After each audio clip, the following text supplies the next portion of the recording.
Mitego, thank you very much for coming to give us an interview again. What is happening in Uganda? We saw some images of a member of parliament fighting in the House of Parliament in Uganda. What is happening? What is happening in Uganda is really stressful. Uganda has been attacked because the history of Uganda, this has never happened before, whereby army can storm parliament and arrest MPs, beat them up, and 5 of MPs were hospitalized and others were sent to prison. They stayed overnight. After that, scuffle in parliament. 3 MPs, their homes have been attacked. They tried to kill them using stick grenade. Luckily, nobody was hurt. They survived, but the situation is really bad. I'm going to go back to the history of Uganda when President Museveni first came in power in 1986.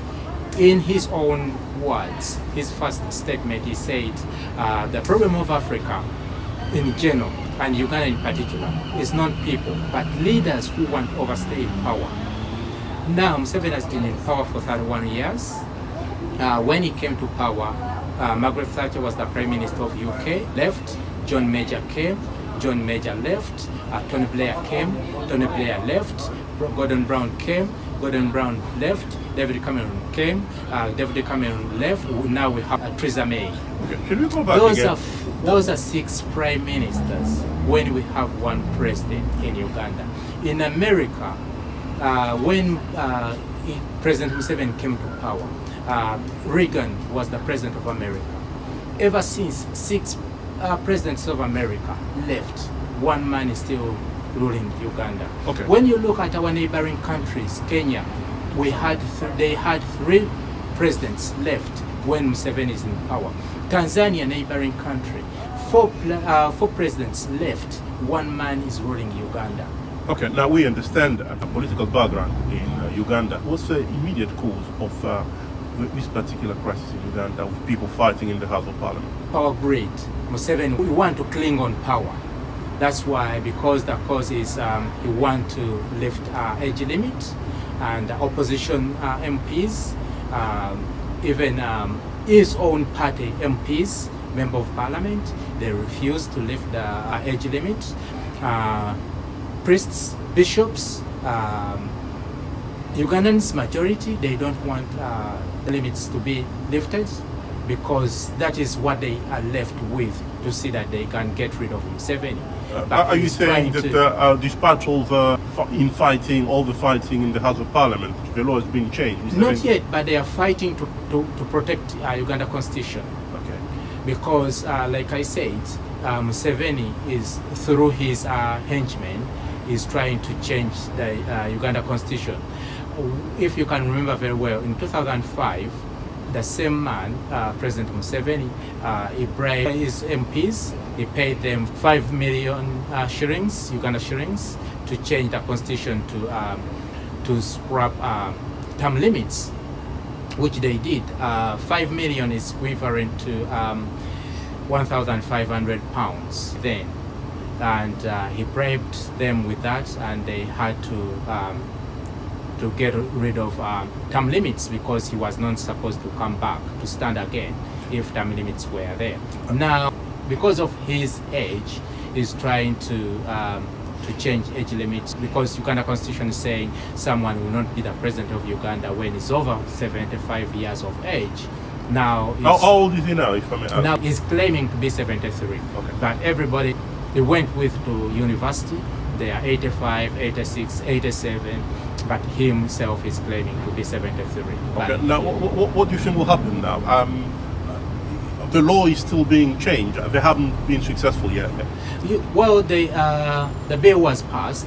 Okay. And it was passed in absence of opposition. Okay. Because opposition MPs were in jail, others were in hospital after that scuffle which took place when the forces stormed the parliament and beat MPs. So it was his party and only his members, even his own party MPs, who were against the scrapping of age limit.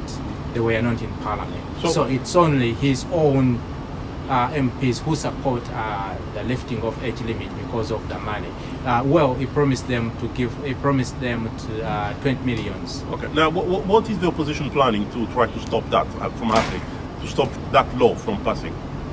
Well, nothing much they can do. Majority they are his MPs, but like I said, even his own MPs, some of them they don't agree because they know the only chance they left with to see that they can get rid of Museveni is age limit. And the moment that age limit is lifted, Uganda will be done. Museveni will rule until death. What is the international community doing about it? International communities, they are doing what they can. You know, after that, what happened in Parliament, American Embassy issued 2 statements. EU is issued a statement, including UK. Other international organizations like World Human Rights Watch, they issued a statement. You know, but they cannot do much. They can just talk. But Museveni doesn't care. What the only language you can hear is if someone is coming to touch his. Why is Museveni not following the example of his neighboring countries like Tanzania? You have mentioned that, like Kenya, where they seem to be progressing towards pure democracy. Why is not following that? He's power hungry, and he can do anything. What are those neighbors doing to make sure that Museveni can get the message? Is Kenya doing something? Is Tanzania doing something to make democracy happen in Uganda? African politics is different. They all have their own problems, because when you look at what is going on now in Kenya, Kenyatta cannot do much to talk against Museveni.